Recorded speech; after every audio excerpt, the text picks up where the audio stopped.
Hey everybody, it is Barb Teckle, and I am here again for a reading for the month of February. Into the second month of the year, and today it is very, very cold here. The temperature on my computer says 1 degree with wind chills, but we have a brilliant blue sky and lots of sunshine, which I am welcoming because December and January were so cloudy here and it just is so nice to have the sunshine. So I'm on my second cup of warm beverage to keep me warm, and I'm excited to do this reading for you today. I'm going to do it just a little bit different. So I will pull, first of all, a card from the Wisdom of the Oracle.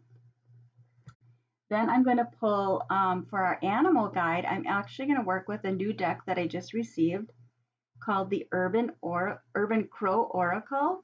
So we're going to hear from Crow today. I really appreciate crows and all they do for us. And then finally, I'm going to pull a card from the Wild Offering Oracle by Tosha Silver. Maybe you recognize this art, and this artist Katie Daisy, who did the art for this deck. So just a little, the reason I felt called to share this today, I really love her messages. And they're sort of like affirmations, and they're written. Let me just show you. She'll have a word and the text written right on the card. So there's no guidebook with this because the message is right on the card. So, there's different ways that we can work with oracles in our lives. It doesn't have to be, sitting down and doing a reading for yourself. You can pick a card a day, maybe journal a little bit. But another way, and the reason I felt called to share this oracle card deck with you today is this deck I have sitting on a table in my bathroom. So I pull a card every Sunday, and that is the message for the week for myself. And then, of course, I'm reminded every time I go into the bathroom and sit upon the throne, I am reminded by revisiting what that message is for the week. And so often it is a very welcome reminder because it's so easy to get lost and caught up in our day-to-day things, right? So just a little idea how maybe you can incorporate oracle cards and messages into your life as some self-care and to help you along your journey in life. So the question I'm going to work with today for all of us is how do we stay in harmony with ourselves, animals, and nature? Because staying connected with our inner selves is so important. And I think we've really come to recognize that the last couple of years, that despite what's going on in the outside world, it's really important to stay connected with what's true and right in our hearts. So I'm going to pull a card first. So the question is, how do we stay in harmony with ourselves, animals, and nature? So I'm going to first pull a card from the Wisdom of the Oracle. This is the deck I often do readings for myself, and this is the deck I use when I do readings for clients. So how do we stay in harmony with ourselves, animals, and nature? Let's see what the Wisdom of the Oracle has to offer us this month. To the Sea. The card is To the Sea, and the card is number 7, which we are in a year of 7, numerology-wise. And I think I talked about that in my last video, as far as how you determine that. But To the Sea is when we look at how do we stay in harmony with ourselves, animals, and nature. And when I see this card of going of To the Sea, and of course, water is about being with our emotions and our feelings, and it's just allowing that flow to happen. It really is saying, and what's coming up for me as I look at this card in regards to the question is, how often we can block our feelings of anger or frustration or fear or sadness or grief is we don't allow ourselves to feel them. So this card is really saying to me that how do we stay in harmony with ourselves and with animals and with nature is really honoring that natural flow of life. And when you look at nature, it just does that automatically. Like in the fall when the leaves fall from the trees, they don't fight that. They allow that natural progression to happen, that normal evolution. And as humans, we tend to block those things that may cause us pain or anger us. But when in reality, if we allow ourselves to express that and feel that, we can actually be in harmony more within ourselves. And I truly believe that when we're in harmony with ourselves, we by default and automatically are more attuned and in tune with the animals and nature and the planet. We just want to be better human beings, and we want to be better to the animals and better to the planet and more in union with all of that. So that is the first card. And now I'm going to pull a message from Crow, from the Urban Crow. I don't think I said who this deck is by. MJ, oh boy, I don't know if I'm going to even know how to say her last name. MJ Cullinane, Cullinane, Cullinane, Cullinane. She has quite a few decks, and she illustrates her own decks as well as writes the messages for them. So let's see what Crow has to offer us in regards to the question, how do we stay in harmony with ourselves, animals, and nature? And we had to the sea to start, and just being in flow with our natural ways of being. And our natural ways of being, we do get angry, we do get frustrated, and just allowing ourselves to feel all of that. I'll just show you the cover or the back side of all these cards, of the Crow cards. I love when I go on my walks, though I'm not going on a walk when it's this cold.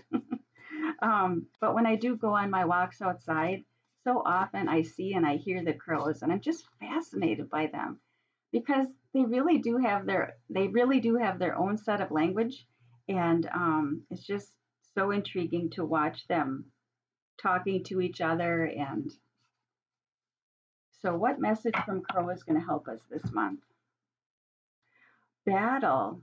That's an interesting card. So you've got two crows here battling for, I look at this, and it looks to me like, it's,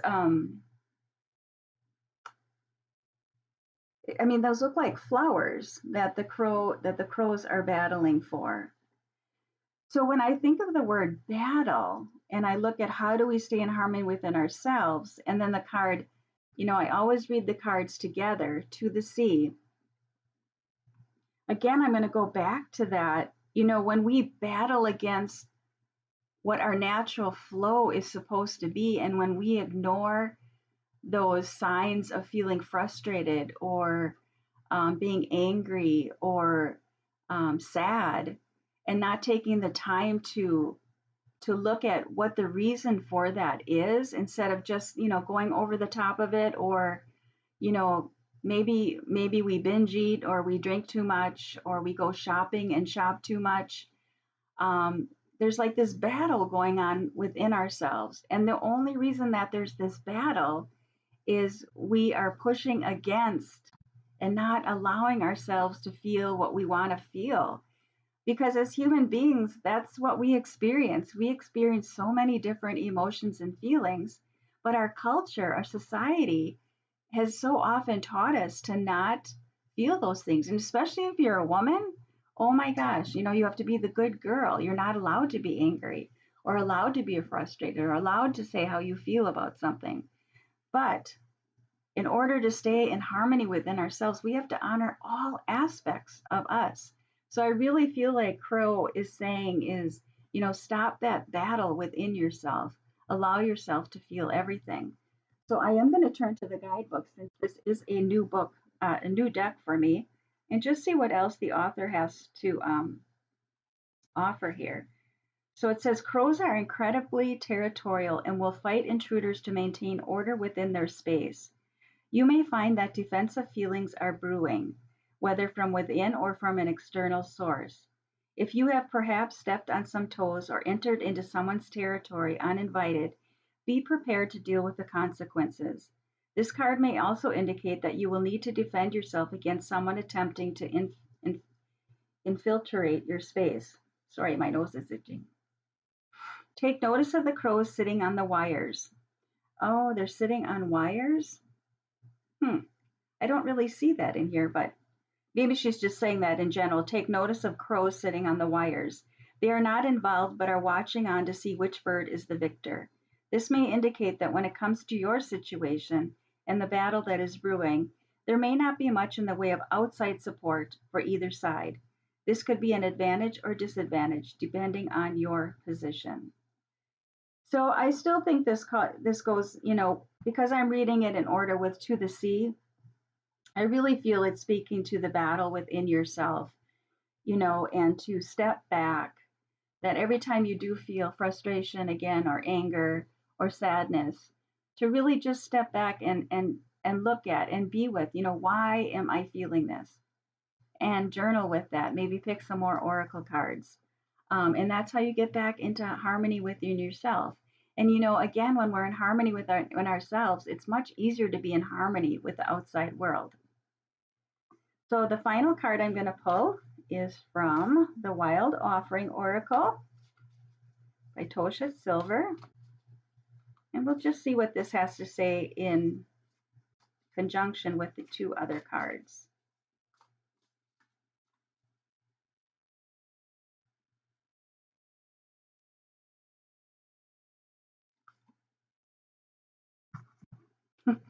Couldn't be more perfect. Oh, it couldn't be more perfect. It is self-love. I think we all, no matter how far along we are on our journey, we all still can, not do this perfectly. And we could all use a little extra nudge in this area in our life. So self-love, show me how to love myself. Show me how to take care of the inner child. Show me how to be kind within. When you step into self-forgiveness, so much can change on the outside. Need I say more to what these two cards shared of To the Sea and allowing the natural flow, taking the time to look within when you feel triggered? So often that is from an inner child aspect of us that is calling for our attention and needs to be heard. And once we do that, they settle down and they're much happier. So it's up to us to stop the battle within ourselves, to be in more harmony within ourselves, and staying connected to nature and animals is such a beautiful way to do that too. So I hope you enjoyed that reading. I know I did. I really liked that one this month. And it does seem appropriate too for the month of February, which, we have Valentine's Day. And I think so often we forget to extend that love to ourselves as well. So just a little note, I will not be doing a video reading for the month of March. I will be traveling with my husband, and we will be away on vacation for the month of March.